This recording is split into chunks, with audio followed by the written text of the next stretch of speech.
What's going on, friends? Hey, listen, I got a good video for you today. I'm working on my washing machine. It quit washing. Well, actually didn't quit washing. Something's wrong with the timer, so it'll just wash for hours and hours and hours on end. So we're going to dig into that thing, try to figure out what's going on. Maybe we can fix it. So I hope you enjoy this video. All right, guys, so what I've got here is a Kenmore 70 series washing machine that is not working, and I believe it's the timer, because what will happen is you can set it to wash, and it'll just continue to wash, continue to wash, continue to wash. So what I'm going to do is show you how to pull the timer out and inspect it and clean the points in the timer, and then we'll see if that fixes the problem. So the first thing you need to do is take this control panel loose. Different washing machines are bolted up different ways. So I've got mine loose. I'm gonna lay it forward. This is the back side of the timer. You're gonna wanna unplug your pigtail from the timer like this. And then you're gonna wanna take the knob off. And there's a trick to taking the knob off of the front. So right now it's not just gonna pull off, there's something holding it. What's holding it is here on the back side. Your timer right here, there's a little pin that you've got to pop out. So put a flat screwdriver in there, pop this pin out, and that's what holds the knob in place. So take that out like this, okay? Flip this over, and the knob's going to pull off. This cover's going to pull off, okay? There's a 3/16 screw here that I've already removed. Remove that, if applicable. And then pull your timer out. It's hard to do this with one hand.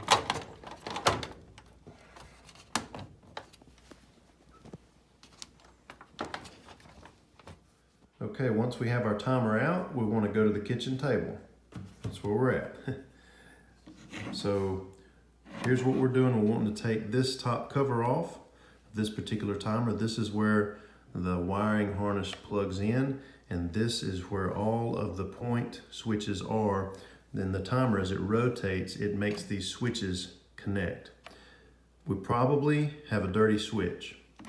So the way that we're going to get this loose, right here, we need to pry this down. We do the same on the other side. Sharp bladed knife works well.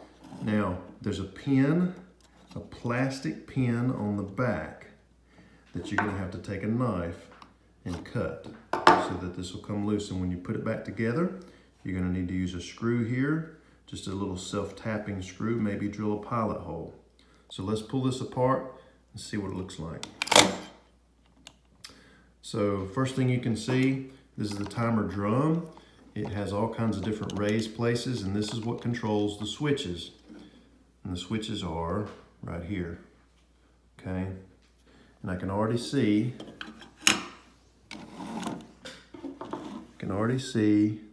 looks like some burnt places here. So what we're gonna do is we're gonna spread this apart, and this has points in here, and we're gonna try to clean these points, put this back together, and see if it works.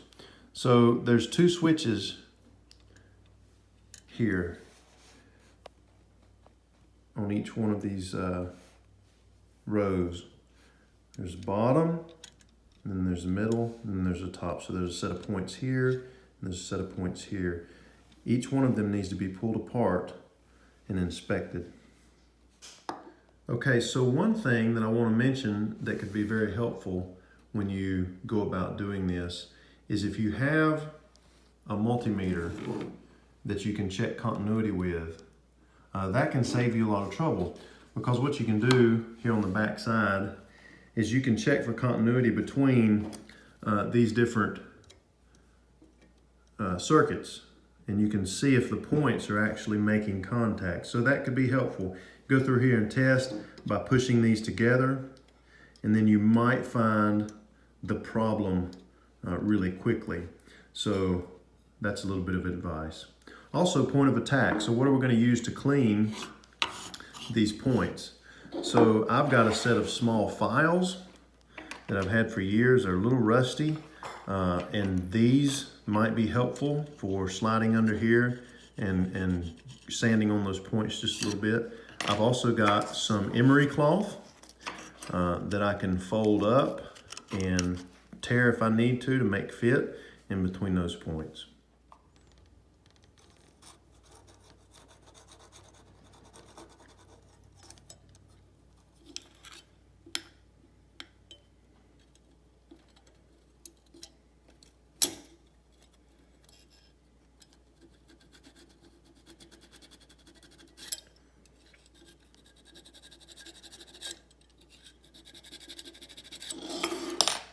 Okay, so I cleaned all of these. They have good continuity. Everything seems to be working fine. I put it all back together, tested it. It seems like the little motor in here is not turning the timer mechanism. So out of my curiosity, I went ahead and cut these little pins off so that I can pull this cover and see how this thing is made. And so I'm gonna take this off for you, show you what we've got. So if you pull it off this way, all the gears stay in place. And so if you see here, we've got this small gear. This comes right off of the motor. The motor sits right behind there.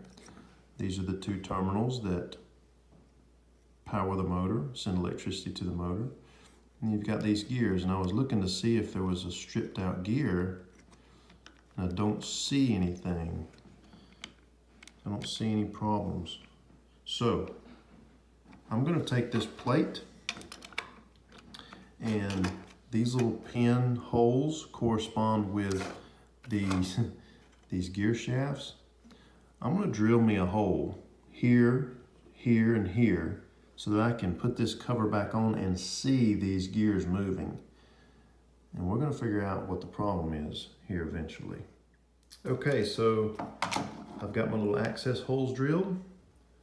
1, 2, 3, and you can see the gears in there, I think.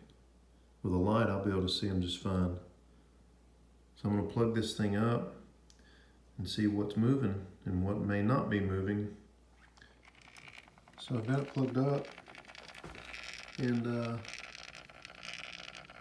well, can't see because of my light, but the gears are moving. There you go. They're moving. We'll see what happens. All right, so guess what? I found a stripped out gear. This gear slides on this jack shaft, and if you see on the end of this shaft, it looks like a star pattern. That's where a gear is supposed to be attached, and it goes inside of this, and it engages inside this little gear, and it's broken, and you see it there. I don't know if I can fix that or not. I'm going to look into it a little bit more though. Okay guys, I think I figured this out. So I have removed 2 gears from here. Just so you know, they're laying over here on the table. What's broken is the center connection inside this white gear. There's a black insert that has a splined gear inside of that connects to the shaft that goes across to these dogs. These dogs click up and down and move the timer. So the brake is right in here. All we need to do is connect this white gear to this off-white shaft that runs inside of it here. The way this was designed was so that it could be slid together when it was assembled in the factory. What I'm thinking about doing, we're going to drill right here through this white plastic into the off-white plastic and put a pin to connect those two. So let's see if we can do that. All right, so I got my hole drilled, connected the shaft the off-white shaft to the bright white coupling, and everything seems to be spinning and working well. Had a little spring come off under here that controls these dogs, keeps them tight, and I hope I got it back on right. I think I did. Everything seems to be moving and working correctly. So let's put it all back together and see what happens. So guess what? I think we're back in business. Everything seems to be working.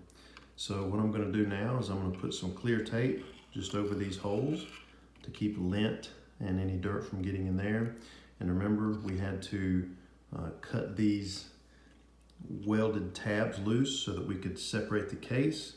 So I'm probably going to find some little bitty screws and pre-drill the hole, screw that back together. And also we had to do the same thing here on the top right here. So I'm going to try to find a little screw and keep that pinched. This is important too, because if this is not tight, then those points have trouble connecting as the timer moves them around. So remember to, or make sure that you put something on there and keep that tight.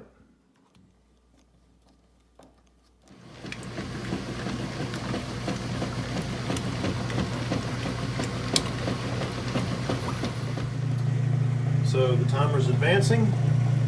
We're all the way to here. It's draining. Then it's gonna spin, and it's gonna fill up with water, rinse, spin. So I'm happy with it. I think we successfully fixed the problem.